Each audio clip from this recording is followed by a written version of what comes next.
serasera sy ny fifandraisana lalàna miisa roa no hodiniany eo anivon'ny antemeram-pirenena. Fanavaozana ny lisym-pifidianana mikendry ny ampiditra olo-pirenena 770 tapitrisa ny soni manodidina ny 430 miliara ariary ny vola ampiasaina. Famoahana ny tety androm-pifidianana zava-poana raha tsy vita ny fikoanan-doham-pirenena ny antoko otrika afo. Zoma Valmena amby roa arivo manatitra ny arabatomboky lasy tombovavy tonga soa indray anao tanatin'izao fotoana ny fampahalalam-baovao izao ampanajana sy ampitiavana no anasakanao-rakry antsipirim-baovao hatramin'ny farantsy. Pejiny toe-karena avy hatrany no raketina ao anatin'ny teti-bola mpanjakana na sy mpanitsiana na ny LFR amby roa arivo ny fampiakarana roambinifolo isanjato ny teti-bola tokana ho an'ireo vondrom-bahoaka paritra itsinjaram-pahefana na ny CTD sy ireo sampandraram-panjakana any amin'ny faritra na ny STD mba hanamafisana ny fampandrosoana eny fotony sy ny fitsinjaram-pahefana tena izy eto Madagasikara. Ankoatra izay, dia fantatra fa mbola ambany tahan'ny fampidiran-ketra noho ny fisian'ny osoka sy ireo orinasa maro tsy manefa ny adidiny ara-ketra fanampanazavana entin'ny sy karazafy sy mbola hava-tsara. Anisan'ny fanovana lehibe ao anatin'ny lalàna ny teti-bolana sy mpantsiana ho an'ity taona 2024 ity na ny LFR 2026 ny fampiakarana roambinifolo isanjato no vola omena ireo sampandraram-paritra sy ny vondrom-bahoaka paritra itsinjaram-pahefana ho ny ministra ny toe-karena sy ny vola raha teo anelanelan'ny telo hatramin'ny 5 isanjato izany teo aloha dia nasondrotra avo roa eny ho fampiarana ny fitsinjaram-pahefana tena izy manerana ny nosy ka ahafahan'ireo rafitra eny fotony misitraka fahefana sy fahaleovan-tena bebe kokoa amin'ny lafin'ny fitantanam-bola sy ny fampandrosoana. Inona moa ny antony nanamezantsika ny exonération? Inona ny antony? Fa maninona zany tsika nanome an'ireny exonération ireny? Nahoana antsika zany nanao an'ireny dépense fiscale ireny? Inona ny antony nanaovantsika an'ireny? Ny antony dia tsotra hoe mba ahafahana zany manohana an'le sehatra mba hitombony zay izy fa tsy hoe akory hoe atao ampitonga azy fotsiny hoe survivre hoe supervision hoe mba tsy ho faty izy tsy zavatra hoe diso zany zay hoe le tsy mety zany hoe le sahitra anankiray amenao subvention éternelle tsy mety zany zavatra satria vola hitrany vahoaka zavatra iny raha tsisy vokany zany zavatra ataon'le sehatra toanana dia rariny sitsiny raha ohatra ka hoe foanana lizy zay fandehan'le izy zany zay. Tamin'ny taona 424 no nahita mpisondrotana farany tantsoroka arabola avy amin'ny fanjakana ho an'ny eny fotony zava-dehibe ny fiakarana 240 isanjato ny teti-bola ho an'ny CTD satria ampiaina ny vola tedaviny eo anivon'ny komuna ho ny bentanana ny komuna Ampitatafika anampetsaka amin'ny fananganana fotodrafitrasa sy ny vinan'ny komuna izao fanapakevitra izao ny fanamafisana. Efa tsara zay, efa manena kokoa n'ilay vola tadavina. Raha mikasika ho an'ny komuna Ampitatafika manokana moa zany raha io tarehimarika io zany ny vinanina satria mbola tsy azo le izy fa manao kady tsotsotra hoe 12% dia efa mba manakaikikaiky ny karama indrepandea isam-bolana zay ny hoe anehoana fisaorana satria efa mba kelikely zany sisa no ampiana dia tratrany karama zay zany ho an'ny komuna Ampitatafika. Ho an'ny komuna madinidinika indray tonga dia efa mety mahavita fito volana rehefa tonga ny subvention. Fa ho an'ny komuna somary lehibebe dia natao tosika zany le izy ampandanana an'le raha.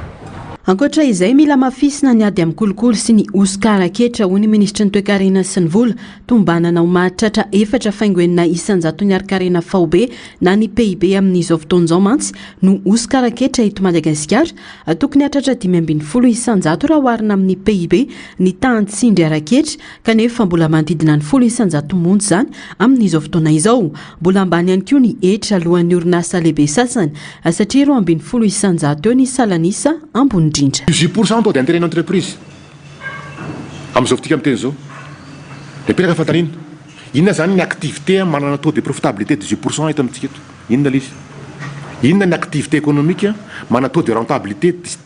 18% mihoatra? Activité de spéculation. Na hoe mivarotra. Fa raha activité tena hoe productive zany le mamokatra. Hoe mboly vary ianao. na hoe anangana izy iny ianao tsy azo an'izany ianao tsy azo zany raha tena farafabeny ianao a raha mety atody anaty te 10% anao amin'ny industrie efa miracle zany 5 7 8 donc de mbola ampinao 20% rehefa avy eo dina zavatra mitranga zany lizy iny moa zany mety hoe faute-n'le hoe ohatra hoe tamin'nisy 20 nisan'iny a mety hoe tamin'izany ohatra hoe taux directeur ohatra 5% ohatra mety fa zao ny taux directeur efa 12% satria zany a banque centrale miezaka koa izy miady amin'ny inflation amin'ny ankapobeny 7 hatramin'ny 20 isanjato ny tahapavitrehan'ny fandoava-ketra eo anivon'ny commune Pitatafika izany hoe 20 isanjato ny mponina na orinasa no tsy mandoetra tafiditra tanteraka amin'ny fanentanana sy ny fanaraha-mason'ny fandoava-ketra izao fotoana izay mahabe ny mpandoetra ny volana janoary sy aogositra mandritra ny fidiran'ny mpianatra kosa no tena mihisatra ny fandoava-ketra ny raha moyenne ny etratrano ny etratany raha ny taona 2023-2024 moa zao ny takina amin'izao dia eo amin'ny 20 isanjato eo en moyenne zany ny tapahavitriana 20 isanjato hatramin'ny 20 isanjato eo zany hoe reo olona ny zarana avida imposition zany 20 isanjatony tsy nandray anjara amin'ny fampidionana ny commune 20 isanjato mety hoe noho ny olana ve sa noho ny tsy fietanana ve sa tena hoe minitsy mandoa evena fa ao anatin'ny fanetsiketsehana azy ny commune fa tsy kivy mihitsy akory ny commune satria efa fomba ny any io maro ireo orinasa lehibe no tsy mandoetra maro koa ireo tranga momba ny osika sy ny fialana amin'ny fandoava-ketra ataon'ireo mpandraraha lehibe ho ihany ministera ny fitantanam-bola noho izany ho amafisina ny fitsiriana ara-ketra na ny contrôle fiscal sy ny fanaraha-maso ireo mpandoetra lehibe raha fombavao hafa kosa indray mikendry ampiditra olom-pirenena 7 tapitrisa anatin'ny lisy-pifidianana vaovao ny seni anatin'ny fanavaozana ataony izay anomboka ny volana jolay ho avy zao akaritra 20 andro ahafana miatrika ny fitsapakevim-bahoaka sy ny fifidianana filoham-pirenena izay atao anatin'ny 4 volana tombanana manodidina ny 430 miliara ariary kosa ny vola olanina amin'ny fanatanterahana izany tanjona ny azona lisy-pifidianana madio sy ekeny rehetra ho ny filohany seni mba tsy hiverenany lesoka teo aloha isokatra ho an'ny rehetra ny fanaraha-maso sy ny fitsiriana ny lisy-pifidianana ho azy eo hoy ny fanamafisan'ny fanadihadiana eo amin'ny sariny ny ari-tanjona kendrena atratra 7 tapitrisa ireo olom-pirenena ho tafiditra anatin'ny lisitry ny mifidy vaovao mandritra ny fanavaozana atao ny filohany vomiera maleo tena misana ny fifidianana tombanana manodidina ny 430 miliara ariary ny vola olanina amin'izany efa ao io soraboly io raha ny fanazavana saingy tsy manday izay fanampiana avy amin'ny mpiara-mombonantoka ny seni singa lehibe io manana amin'ny fifidianana ho avy ahafahana manavao sy manitsy ireo antotan-kevitra momba ny mpifidy ny fanavaozana ny lisitry ny mpifidy dingana maro no atongavana amin'izany lavitrisy ariary no olanina ary misy amin'ireo ny apahany izay volantsika madiodio ary misy amin'ireo ny apahany izay tsy maintsy hitadiavantsika ny fanampiana amin'ny avy amin'ny velona manome tokana eto izay fa raha ohatra azy ka tsy hanampy antsika ny avy amin'ny velona na oke ny fanampiana ny avy amin'ny velany dia ampy ny sorabola misoratra ao anatin'ny teti-bola fanjakana 4 volantsika ihany dia mahakany mba hialana ny fahadisoana be amin'ny anarana hialana ny fifandosoana amin'ny adresy ny karazana dia ho ataontsika saisie intelo ny olona iray ao anatin'ilay lisy-pifidianana angamba kosa mba manatentsika fa amin'ireo anankitelo ireo ve dia tsy mba hisy ray tena marina ao anatin'izay hialana n'izay mety ho fahadisoana 3 c'est triple saisie amin'ny teny mitorapiny ny anaovantsika azy manaraka izay dia ho asitsika audit na fitsiriana indroa mihitsy zany hoe mialohan'ny famaranana vonjomaika ny lisy-pifidianana dia ho antsoitsika ny rehetrarehetra tsy akarava ny antoko politika ny firaisamonim-pirenena ireo mpiara-mombonantoka amintsika any ivelona izay manana fahaizana manokana mba samy hitondra ny manam-pahaizany avy hitondra ny logicielny avy hitondra ny olony avy ka ho asehony seny eto io le lisy-pifidianana tompo jereo inona zay hitanareo fa tsy mety eo aiza ny tokony mbola areny izay audit zay a eo izahantsika ho atao mandritra ny 5 andro zany hoe tena faran'izay afa-po tanteraky tsika rehetra. anomboka ny volana jolay izao ny fanavaozana manontolo ny lisym-pifidianana mbola hijanona tony teo aloha ahafahany nomerika ihany ny lisym-pifidianana ampiasaina ahafahana manenjika ny fepitona 4 volana anatanterana ny fitsapakevy-bahoaka sy ny fifidianana filohampirenena izay vinavina no tontosaina ny volana jolay sy oktobra 7 ka tsy ahafahana manao izany noho i biometrika izay mila fotoana lava na izany aza nefa izy fanatsarana sy fanavaozana ny paikady anatanterana ny azy miaingany amin'ny fanoratana ny anarany mpifidy ka hatrany amin'ny fankatoavana farany rivotra azo satria tena azo antoka indrindra zato isan-jato mba tsisy ny doublon tsisy ny fahatsolo dia ny liste électorale biométrique saingy zao raha ny zava-misy eto amintsika ary raha ny zava-misy maneran-tany dia tsy ho vita izany liste électorale biométrique izany raha tsy farapakeliny eo anelanelany 3 ka hatramin'ny 10 taona dia tsika rehefa manam-potoana injeny ny am'ilay hoe 4 volana dia noho izany dia mandeha ihany ilay fanisana biometrika fa hiatrehantsika ny fifidianana zay ny mahatongatsy ny teny ny solombavavahoaka sy ny communal satria mivavatsika mba fa ho vita amin'izay ilay biometrika amin'izany vanim-potoana zany fa anenjehana ilay 4 volana zay efa fepitonomena afahana manao ilay référendum sy ilay élection présidentielle dia mbola nisy fifidianana alphanumérique no ampiasaintsika no ataontsika fa saingy ho atsaray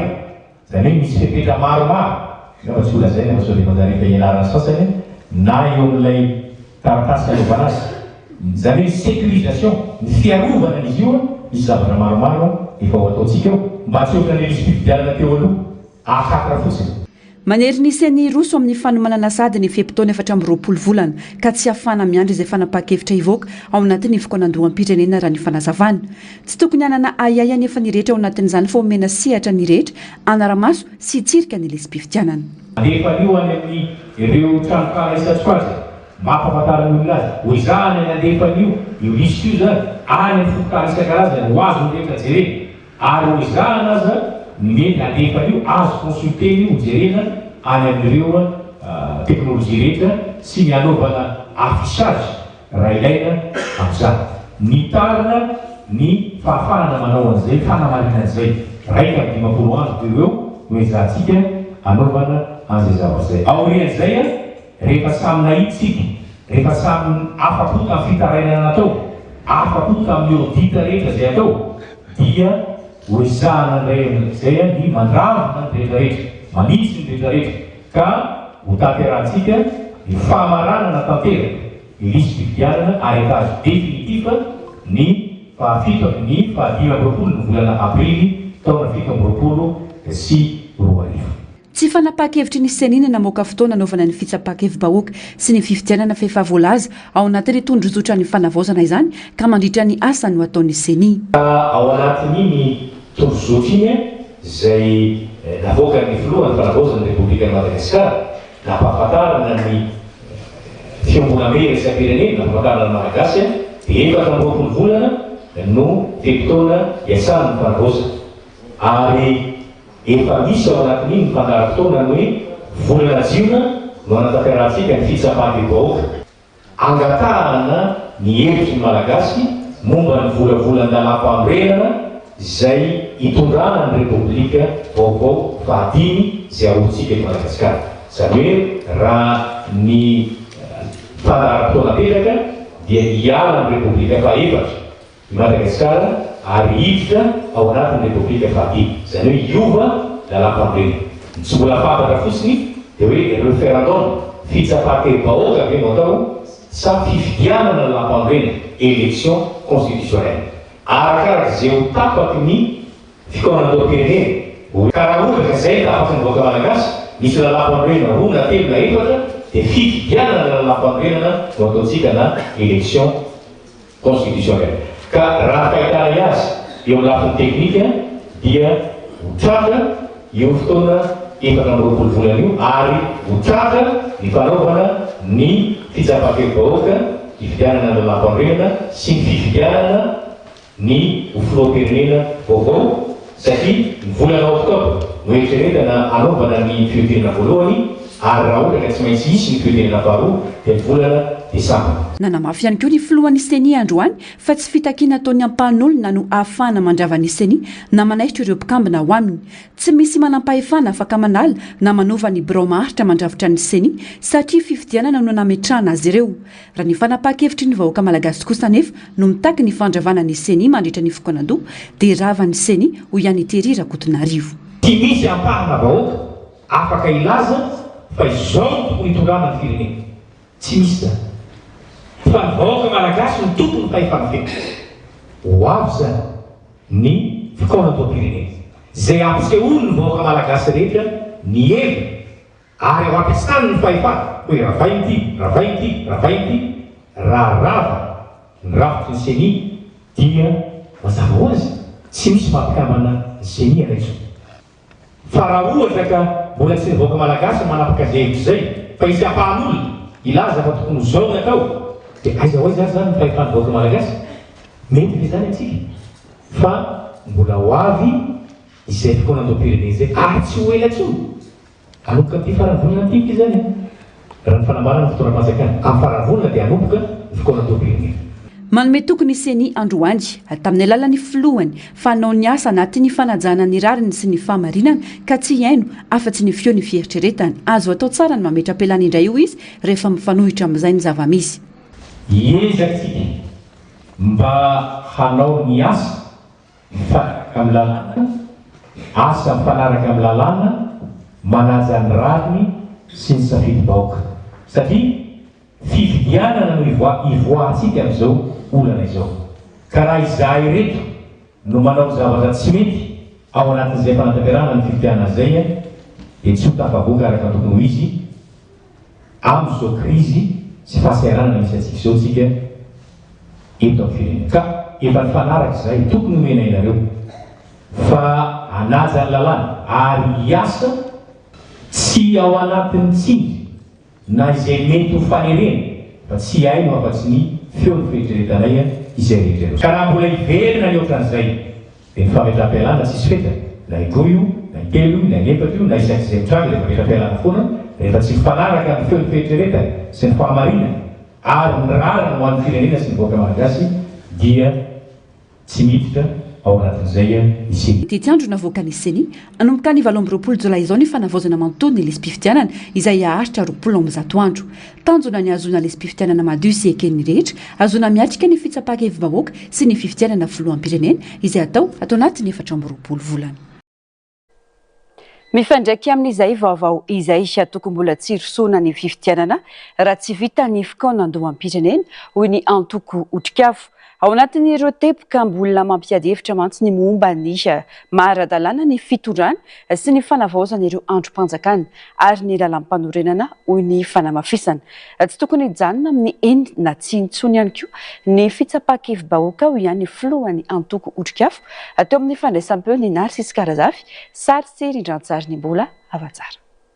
Mijanona ho sosokevitra fotsiny any hatreto ny tetiandrom-pifidianana navoaka ny Vaomera Mahaleo-tena misana ny fifidianana hoy ny Antoko Otrikavo zava-poana ireo daty rehetra mivoaka raha tsy tanteraka ny fikaonan-doham-pirenena tsy hisy lanja ny fifidianana raha tsy voavahy ileo olana politika sy ara-pitantanana mbola mampisaviritaka ny firenena isan'izany ny fitohizan'ny fisian'ireo androm-panjakana sasany izay mbola miteraka ady hevitra sy ny fitakiana nentin'ny vahoaka malagasy teny Akianja mbola tsy voavaly. No mafisy ny Otrikavo fa ilaina ny fametrahana mazava ny maha-ara-dalàna sy ara-drara ny fitondrana mijoro ankehitriny mba ahafahana miroso amin'ny fifidianana ekeny rehetra. Mety makasika ny hoe no tetiandro ny fifidianana inona ny fifidianana mety andeha aloha rovina no anaovana azy hoy izay hoe mbola hisy fikaonan-doham-pirenena io izay afaka anapaka ny makasika an'izany koa afaka anao sosokevitra ihany koa raha izay ny azo ilazana azy satria fiheverana azy hoe tsy dia misy antony loatra ange anaovana an'ilay fikaonan-doham-pirenena raha ohatra ka tsy omekasiny ilay fikaonan-doham-pirenena izay tsy tokony ho adinitsika hoe akoatra ny resaka fifidianana dia mbola atyhevitra be ao anatin'io fikeonandoam-pirenena io no famaritana hoe misy ny fitakiana ny fandravana no ilay institution zay hita hoe efa tsy naomborô zay andrasan'ny be sy ny maro ny vokatr'izay a amin'izao fotoana izao satria raha ny fahitana azy a dia tokony izara roa mazava tsara ilay fikeonandoam-pirenena ny voalohany dia ny hoe ny amaritana an'ilay fanohizana sy fanatanterahana ny fitakiana zay natao teny akanja zay mbola misy ny tsy tanteraka amin'izao fotoana izao ny faharoa dia hoe ahoana no ametrahana ny légitimité an'ilay mpitondra amin'izao fotoana izao zany dia anisan'ny sosikevitra naroso ny antoko ny anombohana ny fifidianana amin'ny filoha-pokotany arahany any ben-tanàna sy ny solombavambahoaka ary ny fifidianana filohampirenena no atao farany tokony havaozana ihany koa ny fomba natanterahana ny fitsapakevim-bahoaka satria maro ireo herivelona sy vondron'olona manana hevitra sy rafitra tia napetraka eto amin'ny firenena tokony omena sehatra ndraisana anjara amin'ny fanatsarana lalam-pandrenana ny rehetra fa tsy hijanona amin'ny fametrahana safidy eny sa tsy fotsiny ihany ho ihany ny fanazavana raha mahakasika ny fitsapakevim-bahoaka ho anay eto anivon'otrikafo zay mbolanay amin'ny kasimo moa zany zay mbola tarisin'ny tenako ihany koa dia ny anay ny zava-dehibe ho anay zany dia fanajanonana an'ilay resaka hoe eny sa tsia rehefa miresaka lalam-pandrenana antsika fa ny tena zava-dehibe dia maro ireo vondron'olona manana sosikevitra ho aroso mahakasika ny lalam-pandrenana misy miresaka monarchie misy mbola mitazana ny état unitaire misy ny état fédéré misy ny hoe décentralisation très poussée ny région autonome be dehibe zany le izy ny anay ny zava-dehibe dia ny hoe mba afaka samy anolotra an'izay lalam-pandrenana heveriny hitantanana ny firenena avokoa ny herivelona rehetrarehetra dia eo tsika no misafidy zay tapaka ny be sy ny maro amin'izay fotoana zay inona ilay lalam-pandrenana mety amintsika dikan'izay zany ho anay le izy efa tokony hoarana ilay référendum hoe eny na tsy fa ny malagasy tokony izy afaka hisafidy lalam-pandrenana zay heveriny mety aminy zay heveriny hoe ahafahana miatrika ny fampandrosoana ny Madagasikara. Ankoatra izay rehetra izay mijanona ho ady hevitra sy fantaniana mipetraka ny fahavononana sy ny finiavan'ny mpitondra sy ny vahoaka malagasy anaja ny lalam-pandrenana na tsy ho ihany ny fanamariana. Fa isan'ireo olana sedran'ny mpanao gazety eto Madagasikara ny fahazona vaovao eny anivon'ireo sampandra-panjakana. Maro ireo anton'izany toy ny fanavakavana sy ny fiheverana mialoha momba ny firenana ny sehatra iasan'ny mpanao gazety eo ihany koa anefa ny tsy fisiany mangarahara. Manoloan'izany ilaina ny fametrahana lalàna mazava hiantona ny fisokafany loharanom-baovao ho an'ny rehetra lalàna misy saroa mikasika ny serasera no dinihany any anivon'ny anteny miram-pirenena ka andrasana ny fandaniana ireo solombavambahoaka izany fanampanazavana.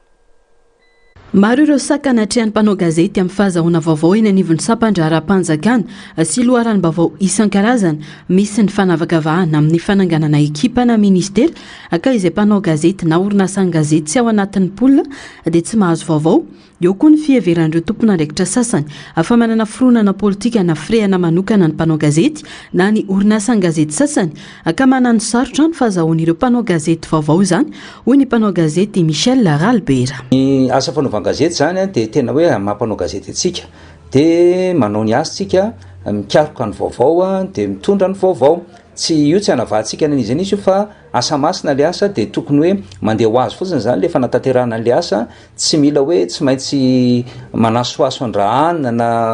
na nivaniva andrahanina na atezitra andrahanina fa ny hoe tia le izy araka ny antsika hoe le faison sacré dia io zany hoe tena masina le zava-misy dia iny ny hoe tsika any amin'ny vahoaka tokony ho fantatry ny vahoaka dia indraindray lokon'ny loharanom-baovao tsika indraindray lokon'ny loharanom-baovao hoe anisa le gazety anisa le orinasa fanaovana gazety dia raha mifanohitra amin'ilay ao amin'ny fahefana dia ohatrany hoe sarotsarotra maka an'le izy dia indraindray tsika lasa mahita hoe fa maninona rianina mahazo loharanom-baovao any fa maninona rianina tsy mahazo mihitsy dia maninona rianina no entina makary rianina tsy entina makary nefa ny ranomarina nge ny fanjakana dia an'ny daolobe zany hoe tsy milana vakavahana nizaniza mihitsy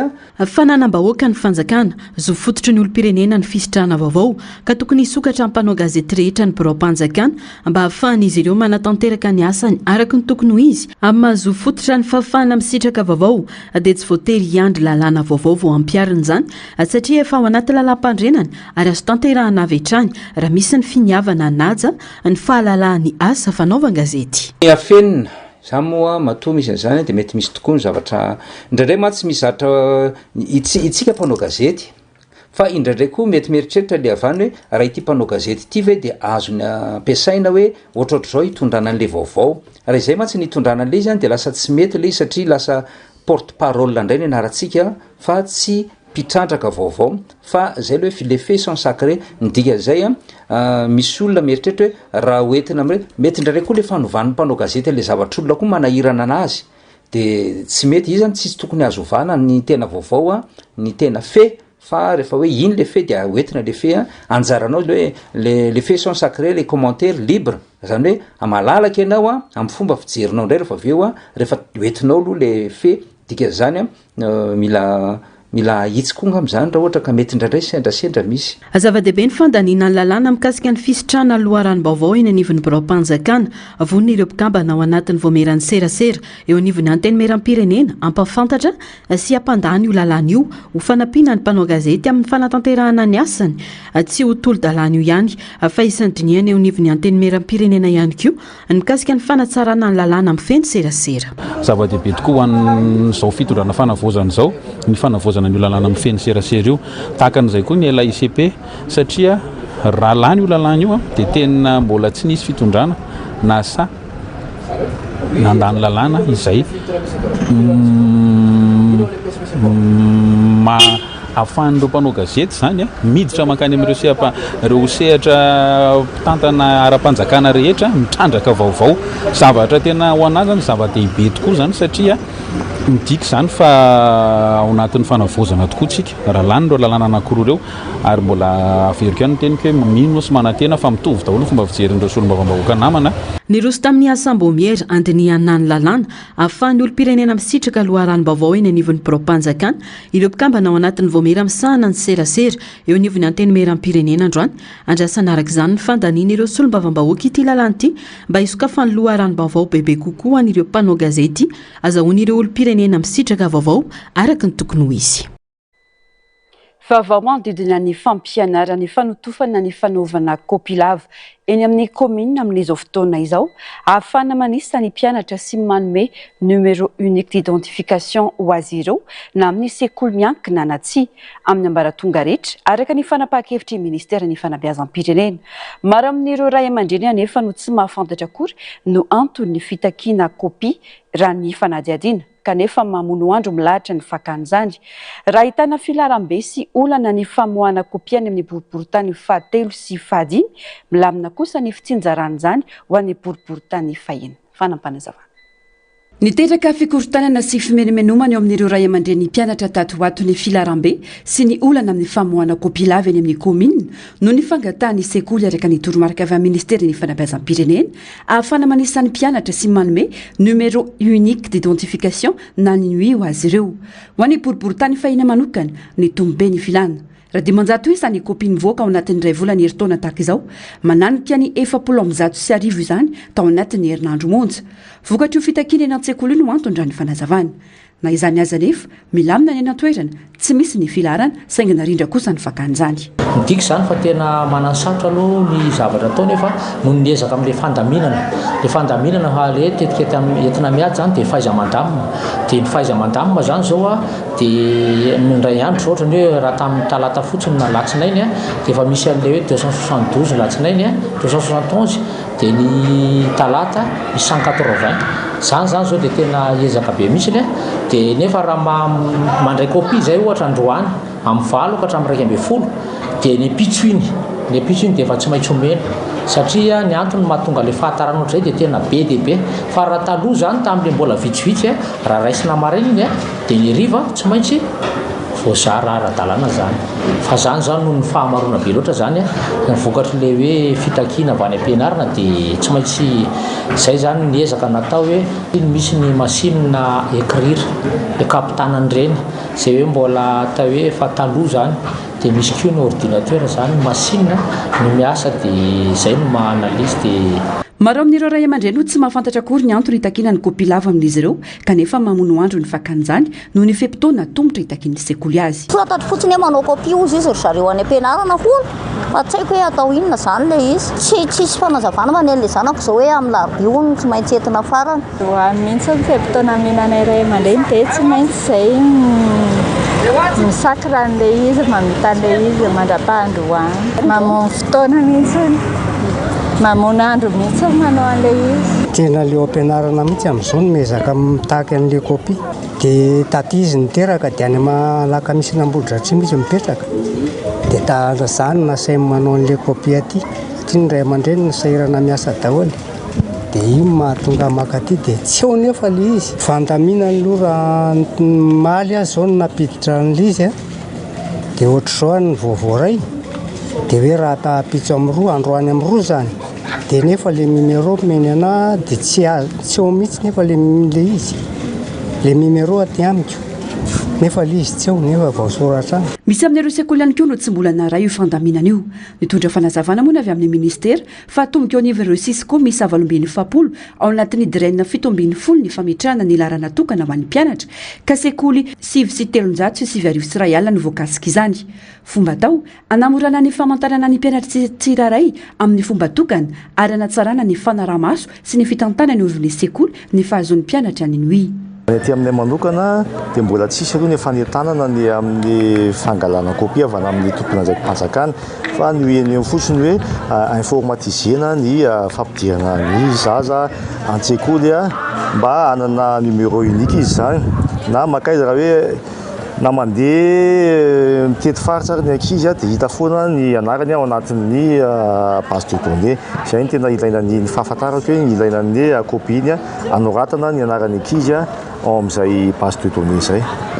ankoatra izay iray volana tsy ataperana eto am-pianarana efa anatin'ny fanomanana farany ankamaroan'ireo sekoly indrindra ireo anala fanadinana efa vita ny volana febroary sy martsa teo ny fandaram-pianarana ka miditra amin'ny examen blanc ny mpianatra matetika ny amin'ny classe d'examen zatra amin'io zavatra hoe tsy mandeha colasy fa fantana satria tsy maintsy azony convocation dia eo ny misy hoe fifampirarahana raha sanatsy sanatsy ka tsy mahalohan'ny colasy izy dia misy ny fifampirarahana atao fa zay moa tsy afaka anao ninina zay fa tsy maintsy omena anazy foana ny convocation manao ny atao hoe révision zany fanazarana ny ankizy amin'izao efa tamin'ny volana février ny vita ny programme dia efa mamerimberina lesona mamerimberina ny exercice ny ankizy amin'izao ahafahany miatsika an'izay ny fanadinana mpanjakana sy ny fanadinana ao am-pianarana efa misy ny fandaminana ho an'ireo sekoly rehetra voakasika amin'ny fampidirana ny mpianatra ao anatin'ny ririzitry ministera ny fanabeazam-pirenena ny any amin'ny faritra analamanga kosa no amin'ny volana ambony raha ny fampafantarana avy amin'ny ministera antota taratasy ilaina amin'izany kopy lava naterana amin'ny teny malagasy manakery avokoa na kopy efa taloha azy raha mbola azo vakiana tsara ny soratra tsy manana na kopy kosa dia ny taratasy fanamarinam-ponenana ara-dalàna navoaka ny fokotany no entina isan'ireo boriboritany isedra olana tamin'izany tena amin'ny boriboritany fatelo sy fahadimy efa tonta sy tsy mahazaka ny filana intsony ireo fitaovana ampiasaina ka mahatonga ny fahatarana raha ny fantatra nandritra ny fidinana ifotony natao ny PDS Antananarivo teny an-toerana no mafisiny fa tsy ekena ny asa mitarazoka ary tsy isy fandeferana amin'ny kolikoly iasa manomboka amin'ny 10 ora maraina hatramin'ny 4 ora alina ny ekipa ny boriboritany fahadimy amin'ny famitana ireo kopiny mpianatra ny alatsiny tamin'ny vahoaka moa ny PDS no ny fahatarana ary nanome toky fa itony ezaka manany olana tanjona ny azona antoka fa tsy isy olom-pirenena na mpianatra voasakana no ny olana ara-pitantanana Vavaony sosialy kosa indray tafiditra anatin'ny politika mpanjakana ny fampanjakana ny fandriampahalemana sy ny fiahina ny vahoaka eny fotony ho fanatrarana io tanjona io dia notokanana tamin'ny fomba ofisialy androany ny bureau-ny komisaria vaovao ao Ambohidratrimo isan'ireo distrika tsy lavitra n'Antananarivo renivohitra Ambohidratrimo izay distrika faharoa be mponina indrindra eto Madagasikara faniriana efa ela ny fametrahana ny bureau-ny komisaria ny polisy satria zava-dehibe ny fampandriana fahalemana ho any an-toerana ho misy olom-bavam-bahoaka voafidy tao amin'ny distrika n'Ambohidratrimo fanadihady ho fanatsarana ny kalitao tolotra omen'ny polisy pirenena sy hanamafisana ny filaminana eo anivon'ny distrika Ambohidratrimo dia natolotra sy ny tokanana androany ny komisariany filaminam-bahoaka vaovao ao Ambohidratrimo isan'ireo distrika tsy lavitra n'Antananarivo renivohitra Ambohidratrimo izay distrika faharoa be mponina indrindra eto Madagasikara faniriana efa ela ny fametrahana ny birao ny komisariany polisy satria zava-dehibe ny fampandriana fahalemana ny distrika Ambohidratrimo ho ny solombavambahoaka voafita ao an-toerana. Ary raha mitany fitombon'ny mponina arak'izany dia aingana tokoa eo no akaiky Antananarivo renivohitra azy indrindra noho izany azo raisina ho tombony zany kanefa miteraka tsy apoizina isan-karazany miteraka tranga isan-karazany satria lasa manintona ny rehetra eny na ny mpanao ratsy ary ka mino zahay fa tsy dia alaza amin'ny asa ratsy intsony raha efa maheno vaovao amin'ireny tompokirakirany fampahalalam-baovao reto isika ny ato amin'ny distrika Ambohidratrimo fa afahantsika miara-mifehy ho iaho satria eto zay solombavambahoaka mirahalahy ireo tompon'andraikitra isan-karazany eo anivon'ny distrika sy anivon'ny commune dia manome tanana hatrany misokatra hatrany amin'izay fomba mety isian'ny fiaraha-miasa anamorana sy hanatsarana hatrany satria mila mivoatra izany fomba fiasa izany dia mifanolotanana isika miara-miasa isika. Isan'ny vaindondra rano fitondram-panjakana amin'izao fotoana ny fametrahana ny fandriampahalemana ho fiarovana ny vahoaka araka ny vina napetraka ny filohan'ny fanavaozana ny repoblika ho toeram-piasana azahoan'ny vahoaka misitraka ny tolotra mahafapo avy amin'ny polisy pirenena ity toerana vaovao ity hoy ny ministry ny filaminam-bahoaka. Mifanakakaizana ny vahoaka io no antony nanorenana ity komisaria ity noho izany eto zany dia ho toeram-piasana ahafahan'ny vahoaka aty atoerana misitraka ireo fahaiza manao ny polisy pirenena isian'ny filaminana amin'ny fiainana andavanandro ka tsy hampisakana ny fahafahany mamokatra ho fampandrosoana ny firenena. Ato ihany koa no ahafahany miainga amin'ny asa fisorohana sy fanenjehana ireo fandikan-dalàna mitranga ampihena na hanafoana ny asan'ny jiolahy sy ireo hetsika miteraka tsy filaminana rehetra hanampiana ireo izay mila izany mba hipetrahany izany fandriampahalemana maharitra izany.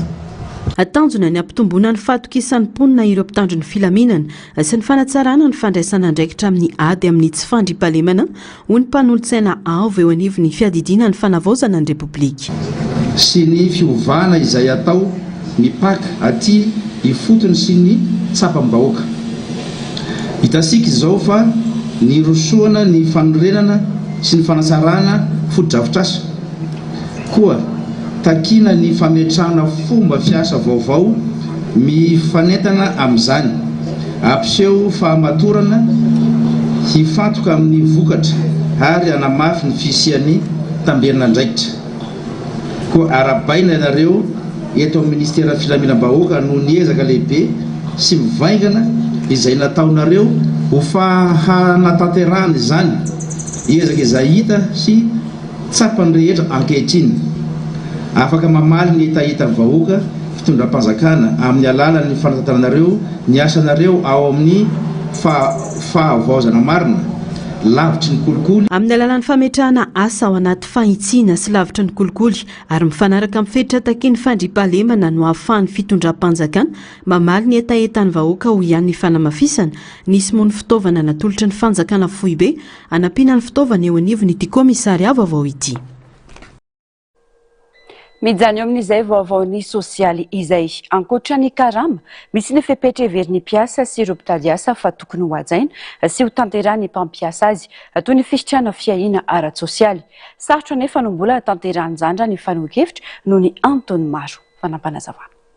Hitarafana ny fahantrana sy ny fahasahirana na iainana ankehitriny ny fitombon'ireo olona mitady asa kanefa tsy maharaka ireo tolotra asa samihafa manodidina ny 100 isan'andro ireo olona mitady asa raha ny antotanisa azo teny anivon'ireo ivitoerana mpitady piasa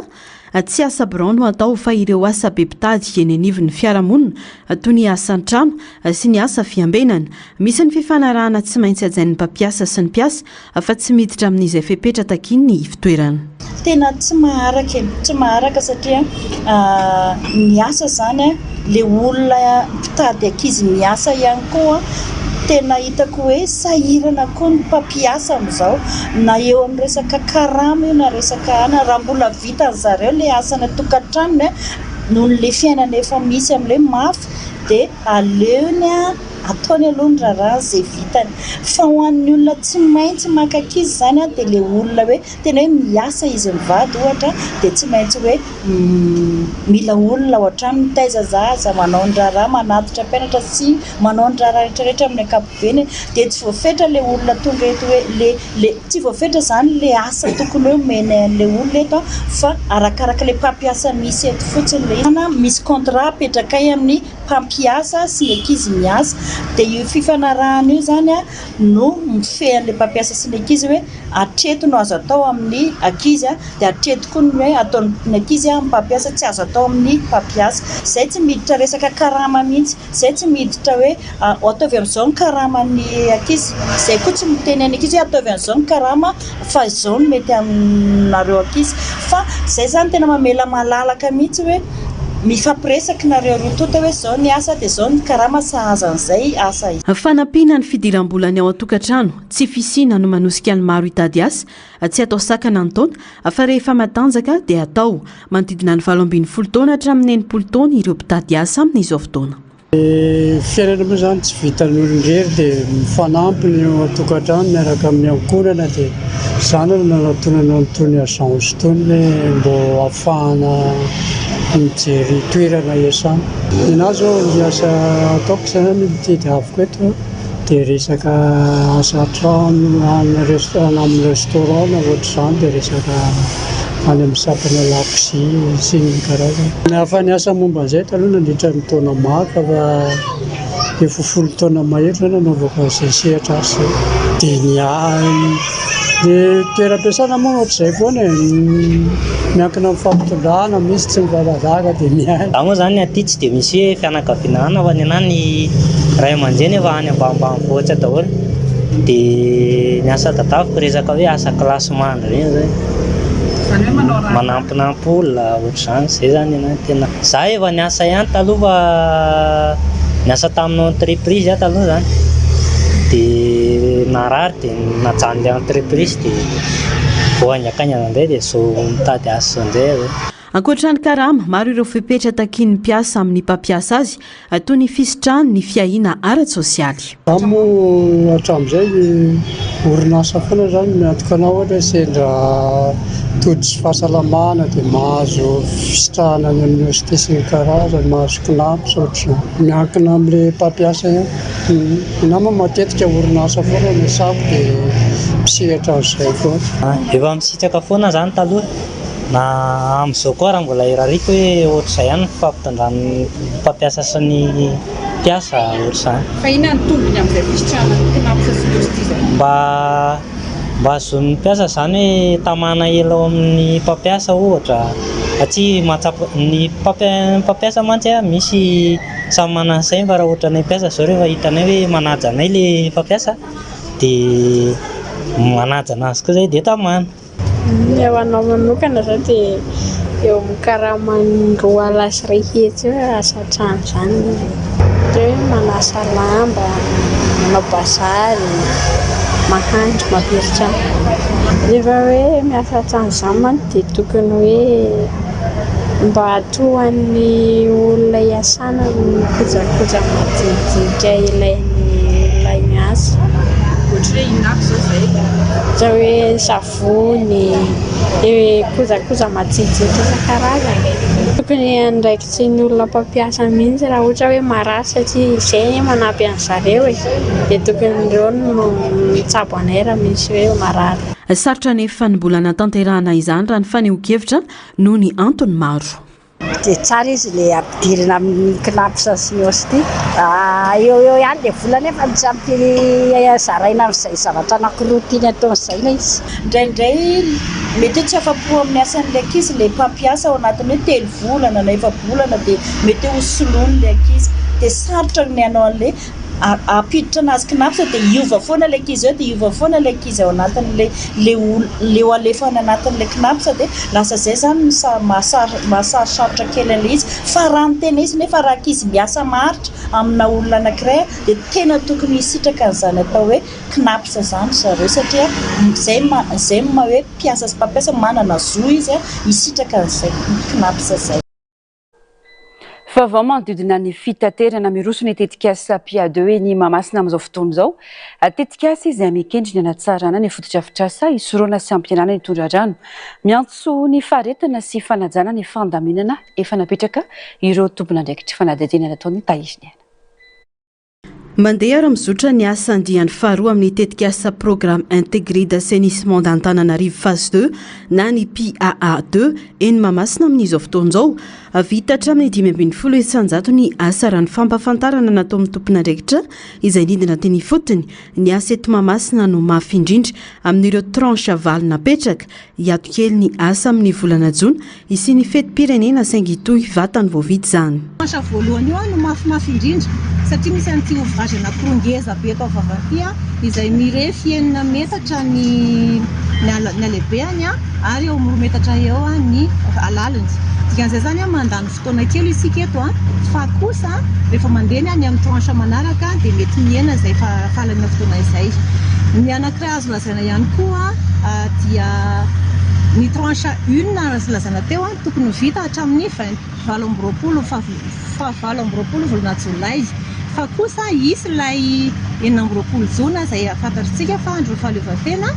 dia tsy maintsy hijanona kely zany ny asa ao anatin'izay fotoana izay izany hoe hosokafana io lalana io vita ihany koa ilay ouvrage lehibe teneniko teo dia hosokafana zany io lalana io ahafahana mivezivezy tsara fa rehefa tapitra ny 26 Juin dia miverina miasa indray ny entreprise. Manontany ianao hoe 5% zao vita ho an'ny Mahamasina manokana dia eo amin'ny 25% ny global zany hoe ny asa ray manontolo satria tsy ny asa eto ihany no refesina fa ny beton izay efa vita ny taloha efa vita any amin'ny toerana fanaovana azy ihany koa refesina fa ny asa tena efa vita zany zao raha ny tranche 1 resahana dia efa mahatratra 14%. Iompana amin'ny fametrahana fototra-afitrasa hisoroana sy ampihenana ny tondra-drano mamely ny mponina isaky ny fotoam-pahavaratra ny tetikasa avaozina ny tambazotra ny rano maloto. Ity asa ity dia fantatsika indrindra fa tena ny lona atao anaty ranotsika fotoana maro efa 20 taona mahery rehefa fahavaratra mandeha eto amin'ity lalana ity. Izany indrindra fahitana fahasahiranana ny mponina ary indrindra maro ny tomobila simba eo amin'ny Mahamasina rehefa tondraka ny rano. Izay nafahitana izay no natonga ny fanjakana amin'ny alalan'ny ministeran'ny rano fahadiovana fodiovana sy ny commune Antananarivo renivohitra izay miara-miasa amin'ny tetikasa PIA nanao an'izao asa izao mba hitsonjovana ny vahoaka. Eno ny fijaliany rehetra tao anatin'izany. Marina tokoa ankehitriny fa somary mitohana ny fifamoivoizana kanefa aleo miaritra kely dia manana ny soa satria ho afaka hatreo vita hatreo rehefa vita asa ity ny filomana ao anaty rano ny tomobila izay mitsoboka rano izay mampijaly antsika dia misaotra antsika vahoaka mahatsiaro sy manana faharetana fa efa tsy haritra dia vita ny asa. Efa napetraka ny fandaminana moa mba ny fifamoivoizana nandritra ny fanamboarana mba hampihenana araka izay tratra ny fitohanana sy ny fanelingelenana ho an'ny mpampiasa lalana. Averina foana fa misy an'ilay lalana ho an'izay ho any Analakely tsy voatery hiodina anaraka n'ilay déviation be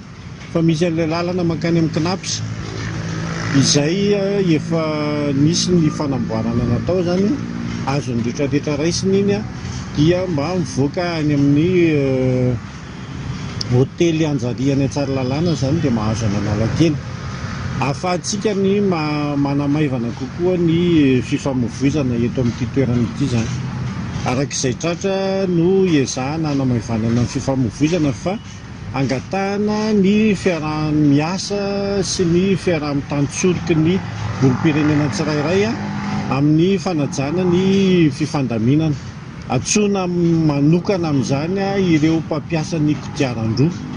mba hanaja ny fifandaminana izay apetraky ny mpitandro filana. Mitotaly 3.50 euro ny teti-bola natanterahana ny tetikasa famatsim-bola sy fanohanana avy amin'ny tahirim-bola frantsay ho an'ny fampandrosoana na ny AFD sy ny vondrona Europeana ary ny fanjakana malagasy aritra roa taona ny asa tao nanomboka tamin'ny 13 martsa lasa teo hatramin'ny sabotsy 12 jolay 2024. Farero amin'ny vaovao hafakely voalavina vitana navitrana olona maro noho ny fahaizany mikaroka vanjana levina. Tovolahy frantsay 17 taona iny gadra enim-bolana ka hatramin'ny 2 taona ny Singapour satria ny lelaka pipety iray ireo no hafakely zarana amintsika. Amaranana izao fampahalalam-baovao izao. Voalavo malaza any Cambodge i Magawa, voalavo kely milanja iray kilaosy sasany kanefa mahavitana navitra ain'olona maro tany Cambodge. Vanjany levina 100 mantsy no hitany ka tsy nipoaka na nahafaty olona. 5 taona no nisiany Magawa. Nofan'ny fikambanana tsy miankina Belge iray antsoina hoe Apopo i Magawa hitady ireo vanja mbola milevina, biby manambolo ary mailaka ity karazam-boalavo lehibe ity izay avy any Afrika ka tsy sarotra taminy izany azy zany. Ny taona 2024 no maty i Magawa ka mba hatsiarovana ny asa soa vitany dia nanangana tsangam-bato mitovy aminy mirefy 2 metatra ao Siem Reap. Tsy vao izao anefa no nankasitrana ity voalavo ity fa tamin'ny taona 2024 mbola velona izy tamin'izany dia nosalorana ny fikambanana britanika iray mpiaro ny biby medaly volamena no ny asa vitany. Heritaona taorian'io dia nitsahatra tamin'ny asany nandeha nisotro ronono i Magawa ka nanofana ireo voalavo tanora momba ny fitiliana vanja milevina. Ny alohan'ny nafatesany tamin'ny taona 2024 maty i Magawa mbola mitoetra ho loza manambana ao Cambodge kosa ireo vanja milevina any an-toerana. Ahina gadra enim-bolana ka hatramin'ny 2 taona tranomaizina ny teratany frantsay iray rehefa nilelaka irony antsointsika hoe pipety irony tamina masinina mpanjinjara ranom-boankazo voapanga ho noanotoina ny filaminam-bahoaka tao Singapour i Didier Gaspard Owen Maximilien 17 taona no lelafiny mantsy ny pipety iray ary avy eo dia naveriny tamin'ilay masinina mpanjinjara zava-pisotro nalaina sary zany zavatra nataony zany ary niteraka fanehoan-kevitra maro tamin'ny tambazotra Instagram. Mpianatra amina sekoly momba ny varotra ity tovolahy frantsay ity ary vizana mpianatra no hijanonany ao Singapour. Raha ny fantatra dia ny famonjana 3 volana miampy-lamandy no sazy miandry azy no ity fihetsiny nanakirotana ny fiarahamonina ity. Voatery nosoloan'ny orinasa tompon'ilay fitaovana mpanjinjara zava-pisotro ireo pipety 500 ka niteraka fatiantoko izany. Sazy 2 taona an-tranomaizina miampy-lamandy kosa no miandry azy manoloana izany. Raha vatany vao nahare ity vaovao ity ireo ray aman-dreniny David dia niazo any Singapour avy hatrany. Ny 12 Mei ho avy izao moa ny fotoam-pitsarana ny Didier Gaspard Owen Maximilien. Tapitrina ny fampahalalam-baovao tombo-kilasy tombovavy mankasitraka anao nanaraka izany hatramin'ny faran'ovahiny Germaine Menjanary ao anatin'ny fandarana dinika aorian'izao fampahalalam-baovao izao ny filohan'ny seny Rakotonarivo Thierry resana manokana momba ny seny ny fandravana androm-panjakana ary ny hoavin'ny fifidianana ka anasananao anaraka izany ny tena kokoa sa mametraka ny mandrapitafa ao amin'ny rampitso indray tombo-kilasy tombovavy.